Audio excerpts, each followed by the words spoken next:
My name's Troy Ray. The homies, I call my parish are the homeless men, women, and children of our area.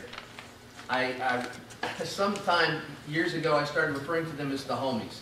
So when I say that, it's a term of love for me, not anything else. They call me Pastor Troy, and which is a privilege for me. I don't want to I want to make the best use of this time, and I already sense that you have a lot of ideas and thoughts about what's going on with Volusia Safe Harbor. I don't know that it would be helpful for me to give you an overview of it. Rather, let me say this. We became involved because the need is bigger than the challenges that the plan brings forth. The plan has problems with it, but the need is bigger than those problems. And so we are committed to making it work. There will never be a homeless shelter type activity in any of the cities of this county. They're not going to allow it to happen. So the location makes this a project that has gotten more support than any other project that I've seen in my time. That's why we're involved, to make it work. So let me assume then that you have a lot of questions, and I'll do my best to answer all of them. Angel? Yes. Hey, she's going to come with a mic because I think they're going to record everything. Oh, okay. Transportation for them, are you going to have school buses and stuff like that for them? Because I know that's important, and they have one in New York where a lot of the churches have cots for them and showers. Right. And they bus them in, but they have to meet at certain places. So transportation, is that what you're going to do? Transportation is the biggest challenge. And without resolving the transportation challenge, we don't have a program. Our goal, our approach, which I think makes us uniquely in a position to be a part of this program, to lead this program, is to work with the 130 some odd faith groups that we have contact with. Because many of those faith groups, as you know, have vehicles, large occupancy vehicles that only move once a week. So if we can build a team of those churches with their buses and get a little bit out of Votran, I think we can meet that challenge. It's a big challenge. Yeah. Because a lot of homies work. Okay, if they're going to come live at the shelter, they're still going to need to work, so that means they're going to have to get out early. They're going to have to come back late sometimes.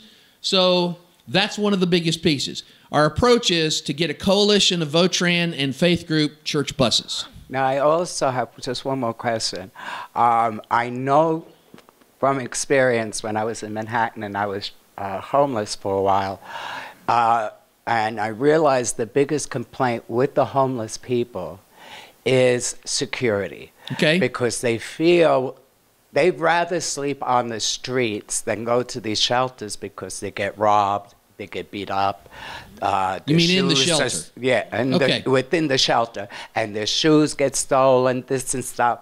And then in my head, I'm thinking that's not safe. If you have to have a separate area also for mothers, single mothers with children than with the adults. Yeah, that'll be a completely different shelter facility altogether. Cool. All right. Okay, so security.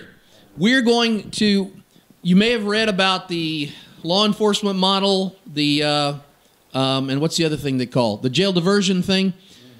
All of this is in a great state of flux. But one thing that we have said to Dr. Marbut is, first, we don't need a law enforcement model. Halifax Urban Ministries has worked with homeless people for 3 decades. And we have a rapport with most of the homeless people that we serve. We will have security. There will not be uniform security. There will be professional security. But they will not be armed with deadly weapons. No, seriously. I mean, because the model is that you have armed law enforcement who provide security. We'll have security in the facility and outside the facility, plus each of the sleeping areas, the modules, will have 24-hour staff, 2 on every shift. Okay, so I think that'll mitigate a lot of security concerns. Okay? Plus, we're going to arrange for everybody to have a way to secure their valuables. Now, there was a question over here. Did I get all of your question? Yes. Okay. There was somebody over here who had a question. Yes. I'm curious as to when you plan to start this project to build it. The question was, when do we plan to start it and to build it? I really have to say that's kind of not in my lane. Our job is to prepare to operate it and to develop a means of operating it in a budget that the community can sustain. My understanding in working with Dr. Marbett in the county is the next thing that has to happen really is the county has to approve the project. And we haven't gotten there yet. There's a very close division on the county council of support and opposition. And there's 3 who are definitely supportive and 3 who are definitely not supportive and 1 that nobody really knows for sure. And both sides say they have the votes.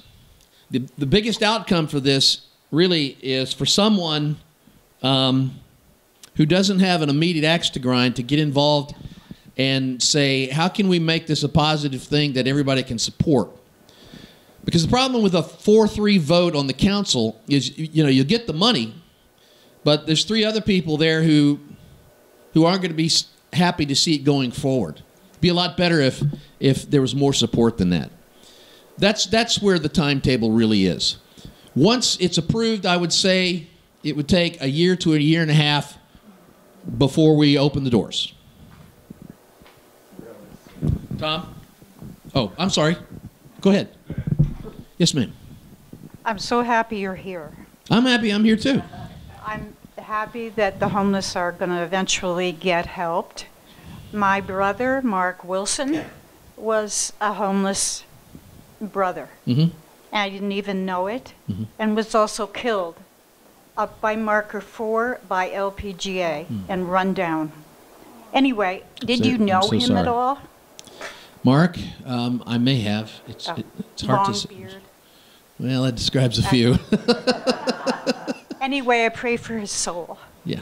And I'm so And happy. he was a person of sacred worth, And whether I knew him or not. thank you. And I do ask, is our wonderful Governor Scott going to do anything? She's shaking her head no. I don't know that the governor is even aware of what we're trying to accomplish. I wouldn't know. And he doesn't care, may I add. I wouldn't know either way. Anyway, thank you. Thank Thank you you. for being here. That's a pleasure. Thank you. Tom? Hi. For those that haven't read the Word Up or the leaflet, the location they're talking about putting this facility is about 1.8 miles from our church going toward DeLand, out near where Stuart Marchman has a detox unit. It would be really linked to their compound. So the theory is that people who need alcohol or drug rehab could get it right in that one center. One part of the plan that puzzled me was it talks about the food part of it, the actual feeding being done by churches and the food being supplied by churches. I just wonder if that's realistic or if they have amended that or what the current thinking is. Yeah, thanks, Tom. And let me say, just it's not really a theoretical part of the plan. It is a firm part of the plan that those who come into the intake who have behavioral health needs, mental health needs, or substance abuse needs will go into do an intake with Stuart Marchman, and we will pretty much take those who don't have those. In fact, we will probably take those once they come to a point of stability, and then get them in the program where we can help them get work, save money, and get permanent housing. To answer the question about food, we will have operating budget for food, but now instead of serving 1 meal a day, we will be serving 3 meals a day. And so our approach is for all congregations who are able to provide the food for 1 meal once a month and come serve that meal. We will have the kitchen set up like it is now, only a little bit larger. We will have full-time staff there to assist and provide and whatever is needed. But the best way to make this work financially is going to be if each partner participant in meal service is able to bring the food that they want to serve. For those congregations that aren't in a position to do that, you'll still have the opportunity to serve, because you're talking about 90 services per month. So there will be room for everybody on the spectrum of capability. Did that answer that? Does it help? Okay. Okay, yeah. there's a question here, here, and here. I have a question for you right Okay. here. Yeah. When it's the microphone, you don't know where it's coming from. You're right. My name is Terry, by the way. Yes, Terry. I am got two things for you. First of all, what is your plans involving bathrooms and shower facilities? Mm-hmm. Being transgender, that's a very important topic for me. Wow. The other topic, the other thing is, I am also the transgender inclusion director for the Florida LGBTA Democratic Caucus, and I would like to know how we can help you get the votes you need to secure this. Okay. Let me approach.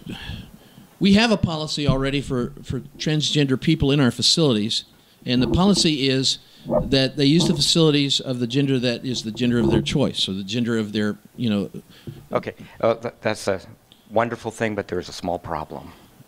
There's not two genders. Well, forgive me my lack of. It's okay. I understand. I'm trying to articulate, and forgive me my inability to articulate something that I'm obviously not as familiar with that I should be. Our practical position is, you know what the best thing to do is for me to be better informed about the concerns that I should be prepared to face that I may not be prepared to face. So well, it would be helpful to have a dialogue about that. So let's have a dialogue at some point. You and I can get together and talk about some of these things. That'd be great. Did I give you my last card? No. No. That's all right. I have more in the truck. So when I load up with these things, I'll come back and I'll give you a card, and maybe we can meet and talk it through. Now is the right time. Now is the right time to address that. I believe so. Before we get any groundbreaking things going on, sure, that needs to be done. And of course, and I have a feeling that it'll be easily addressed.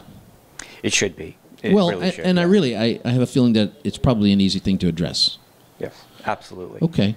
Thank you very much. Thank you, Terry. Yes. I have a question. As you're aware of the faith group, is that still yes, the same group for the 30 that they've got now? Because they had 29. We were a member for the last 4 years or something like that, 4 or 5, whatever. And they collected 1 year. They decided to help. And they collected like I don't remember the exact amount. I'm not good with figures that way, but around $2,000 or $3,000 for the homeless. What happened to that money, or do you know? I mean, we've been out of town a lot. Collected how much for what? About $2,000 or $3,000 for the homeless that year. All the meetings that we had for that year, we collected that much. Yeah, I just have to kind of look into that. I don't know. I need to look into it, because I'm like, well, it didn't happen. We were going to build a facility, and it didn't happen, and I just wonder what happened to the money. I don't know. Because that was frustrating to me. Yeah, I'm not even. When I say I don't know what happened to it, that even sounds like something happened to it. I have no knowledge of what you're talking about. Oh, okay. Yeah. Well, you know about the group. Faith, sure. We worked very closely with Faith. Right. Yeah. Okay, I'm just concerned. I hear you. So back here and then over here. Yes, I was wondering about all the how this project will work with all the facilities and projects that are happening within the community now. Will there be kind of a joining of all these to work with that one particular project, or will there be individual feeding programs still in existence? Now that makes incredible good sense, doesn't it? I can't speak for. I know that there are other entities out there who fully intend to ignore whatever is done here and go on doing what they're doing. Obviously, I can't impact that. Our intention, we are partnering with, besides Halifax Urban Ministries, with Stuart Marchman, of course, Haven Recovery.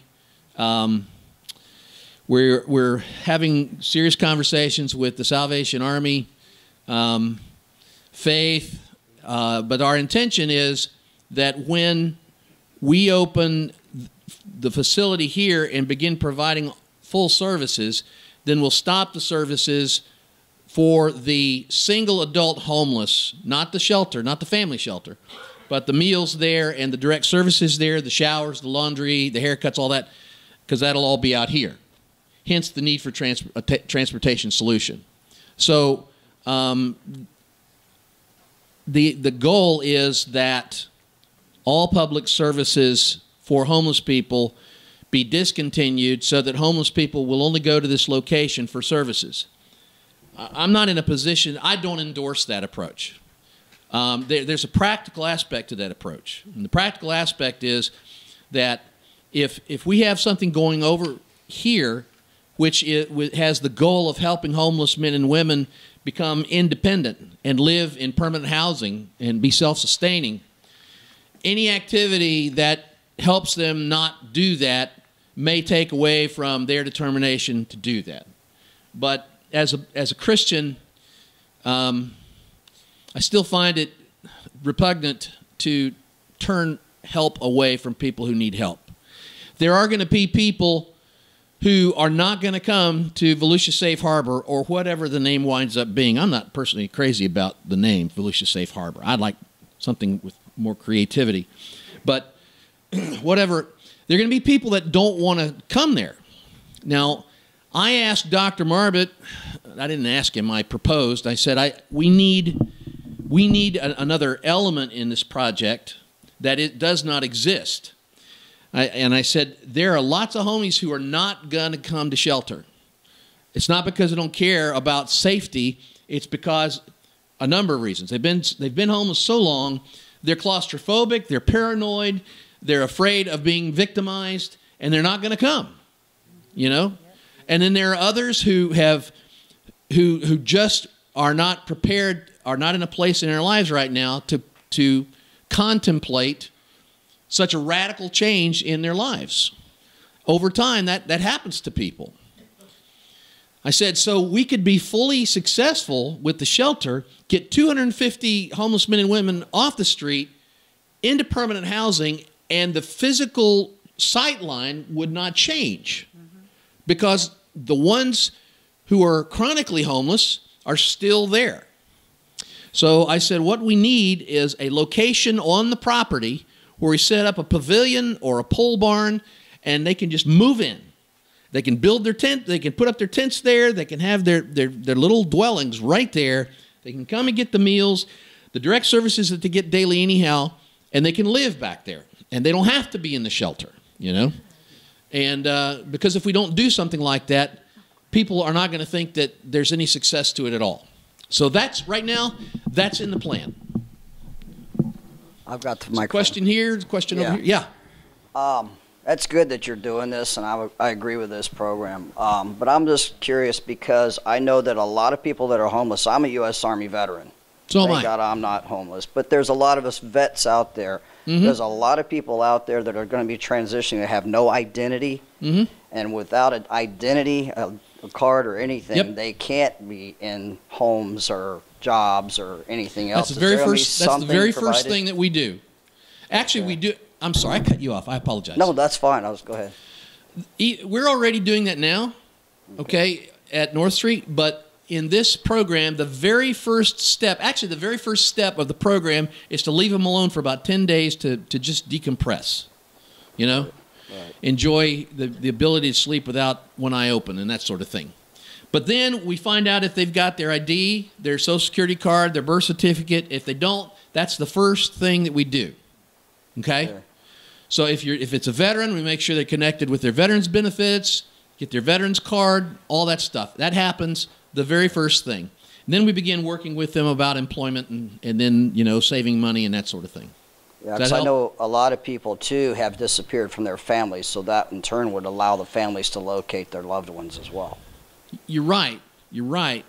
My experience has been most of those have disappeared because they wanted to disappear. I mean, that too. I mean, like we've tried many times to put people in touch with their families, and they don't want to, for whatever reason that may be. Also, I'm sorry, I just had remember one other thing. Always I thought some of the nonprofits could also help them where there are retired teachers in different trade schools. Some of them, if they want to become hairdressers, you can get a volunteer, retired person to teach them that. We are working on that. You know, and this way, when they do leave the door, all those things, they could do it all there right. for you and learn it. Even perhaps starting up a couple of cottage industries there on the property. Right. City of Daytona Beach has offered us the use, the ownership of their drinking water production facility. See, that'd be perfect. Right. Because that way, when they walk out of the door and they get their own place, they also have a trade where they can get a job that they can Exactly. keep. Thank you. Tom up here. Oh. Here we go. I'll just do it It's close. Somebody's tall.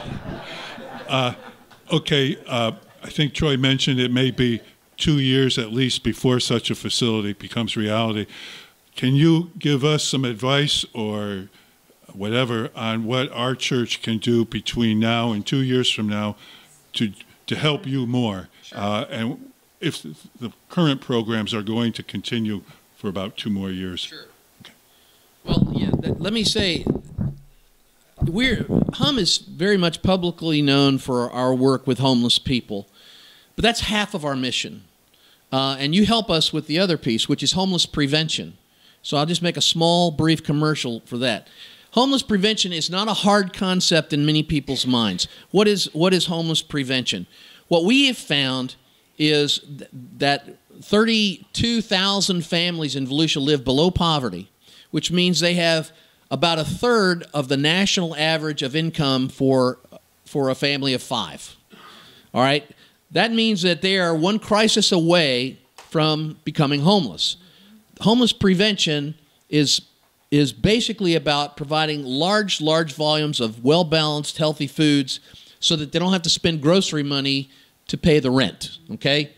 So that goes on. That was the first thing H.U.M ever did, and that goes on, and you are already partners with your food donations in that. I would say the second thing is be conferencing among yourselves about how you want to be involved with the shelter project. You know, do you want to be a meal provider?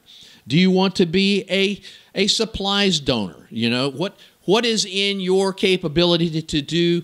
And the key is on a regular basis. You know, there is, I mean, we have budget for paper goods, and we have budget for cleaning goods, and budget for stuff things that are consumed through the dining process. And then we have those 90 meals a month. So be talking amongst yourselves about what you'd like to commit to on a regular basis. Yes, sir. Along with what you're saying there, would it help if, geez, I forgot what I was going to say. That's all right. We'll just stand and stare at you until it comes back. I have trouble with that sometimes. Okay, well, there you go.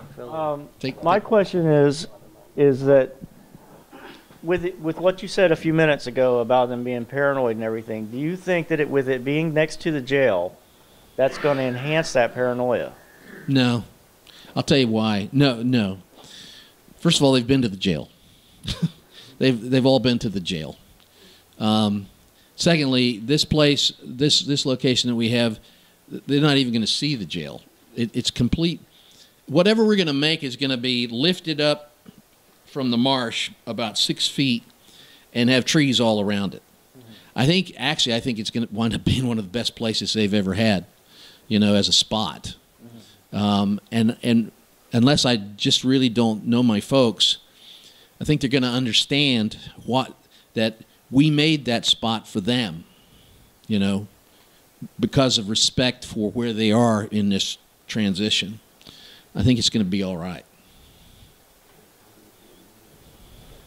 You said that it was split 3-3 on the council, right? Yes, that's my understanding. Yeah, so you need a little bit more push there. Would it help if the local churches and various helpful groups were to put out a petition and saying we will commit ourselves, and we have this commitment, and so why would you hold us back if we are committed to help this? Would that help? Remind me your name, please. Dennis. Dennis. Dennis, I'm not good at these things. I'm not good at those sorts of things. I tend to think that might actually cause some people to dig in harder and deeper where they are. I think what is needed is that a person of profile in the community who is agreeable to what we're trying to accomplish could start a conversation that puts the pros and the cons together for a discussion, so that whatever the disagreements are could begin to be discussed. I tend to think that at least local politicians don't take the logical view towards petitions. The logical view is, look at all these people that want to see this happen. Well, I'm not going to be bullied by them. It doesn't make any sense to take that position, but my observation is that seems to be what they do. What I really think is, I can't see. I have names in my mind, but it just wouldn't be smart to say that. There are people who have been deeply involved in civic and county affairs who are no longer directly involved, who could weigh in at this time and say, why don't we just sit down and talk through this thing? And that's what I think needs to happen. Does that make sense to you? I don't mean do you agree with me, but does it make sense? Yeah.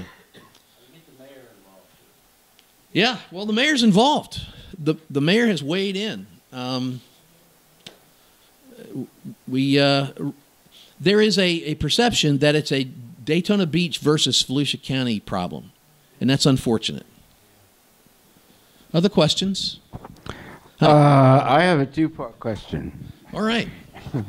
The first part is, these three people who object to it, what are their main objections to it? It puts me in, I'm hesitant to try to speak for. I believe that the major objection is the way that it was gone about. And that's why I think that a person in private conversation could turn things around. I think that offense was given that it didn't start at the county level. But I don't know.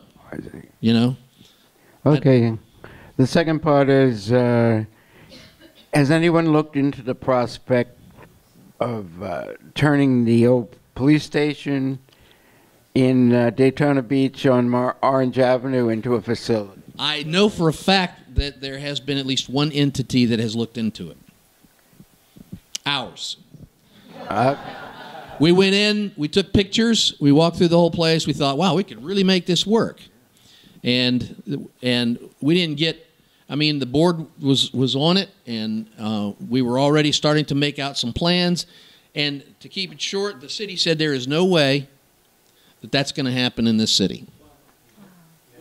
You know, the zone, that particular, it's the, I think it's Zone 3, the Midtown Zone. That city commissioner would never support it, and the planning and zoning would never support it. So, I don't know. As I said, it's not going to happen. It's not going to happen in any of the municipalities. It's just not. Yes, and then I've been listening, and there's a debate about it being a locked facility or not. But my question really is, are the police going to be picking up people and dropping them off in front of you and saying this is where you need to be, or is this something that's voluntary where the people agree that they're going to go there and participate in something like that, that there is a commitment on the part of the person, not that they are committed there? I can't speak to what the police will actually do, but the idea of diversion is voluntary, strictly voluntary. you know, you've got this 5 days in jail. You can do 5 days in jail, or I can take you to the shelter.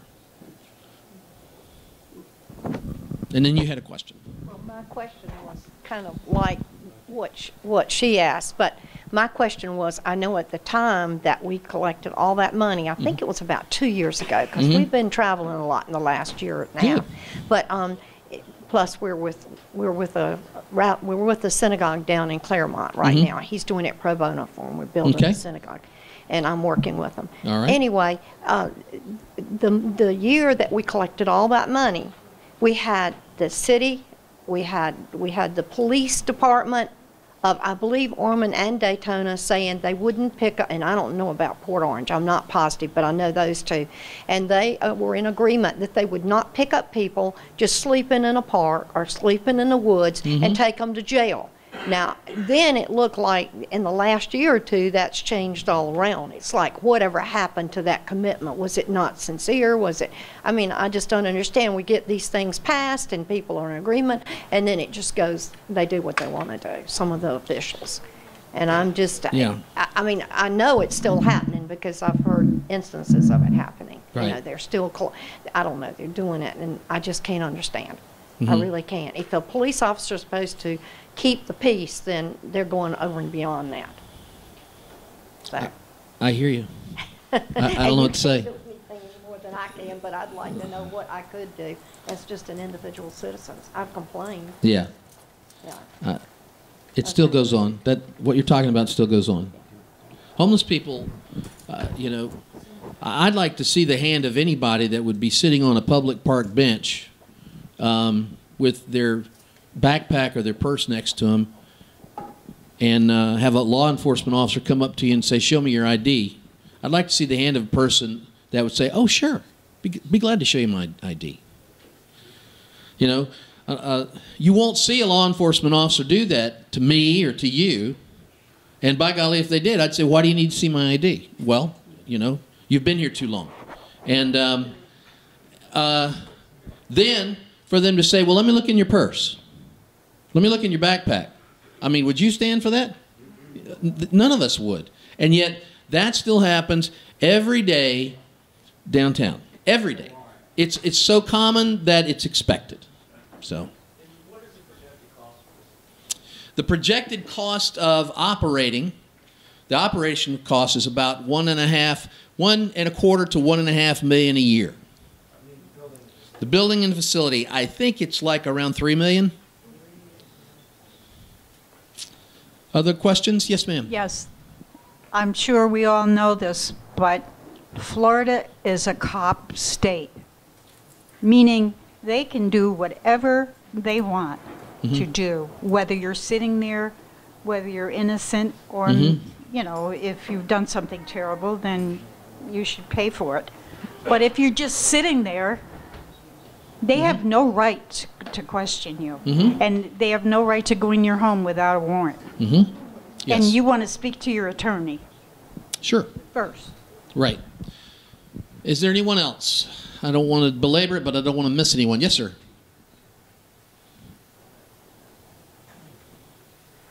We'll probably just do one or two more questions, so go ahead, Frank.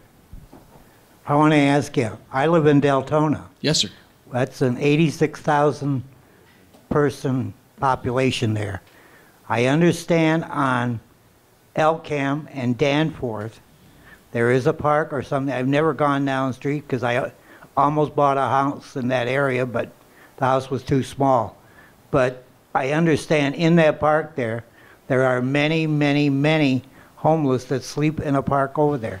Has any of those people tried to come to your homeless shelter there? Or don't you know?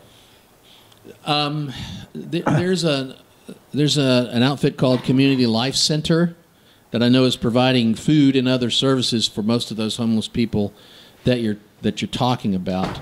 I'm not aware of any that have come over here to receive any services. Because I know there's a lot of people always sitting out in front of Publix.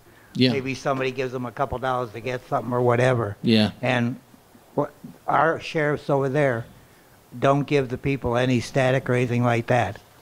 And as far as I'm concerned, any of Volusia County sheriffs are excellent, because I'll tell you, I have a neighborhood watch for 16 years, and if I call for a sheriff, I have it in 5 minutes. So as far as I'm concerned, Volusia County Sheriff is number one in my book. Number one. All right. All right. May the Lord be with you. I am grateful to be with you today. I'm humbled and what's the word? Hungry. No. It is a well, it's a fine demonstration for you to ask me to come. It's very kind of you, and I hope that you will join us on this journey in whatever way makes sense for you.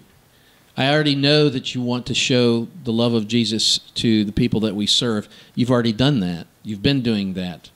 And so may the Lord bless you and lead you as we go through this process. I guess that's one good thing about it taking as long as it's going to take. We all have time to ponder how we might best serve. Thanks.